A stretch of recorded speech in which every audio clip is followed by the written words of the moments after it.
गणपतिगं हवामहे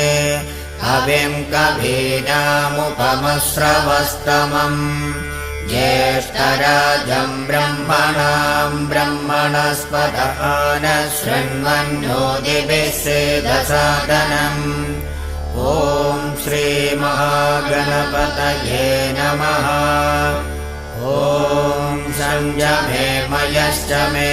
प्रियं च मे नुकामश्च मे कामश्च मे सौमनसश्च मे भद्रं च मे श्रेयश्च मे वस्यश्च मे यशश्च मे भगश्च मे द्रविणं च मे यन्ता च मे धर्ता च मे क्षेमश्च मे धृतिश्च मे विश्वं च मे महश्च मे संविच्च मे ज्ञात्रं च मे सूश्च मे वसूश्च मे शीलं च मे लयश्च मरुतं च मे मृतं च मे यक्ष्मं च मे नामयश्च मे जीवातुश्च मे दीर्घायुत्वं च मे नमित्रं च मे भयं च मे सुखं च मे शयनं च मे शोषा च मे सुदिनं च मे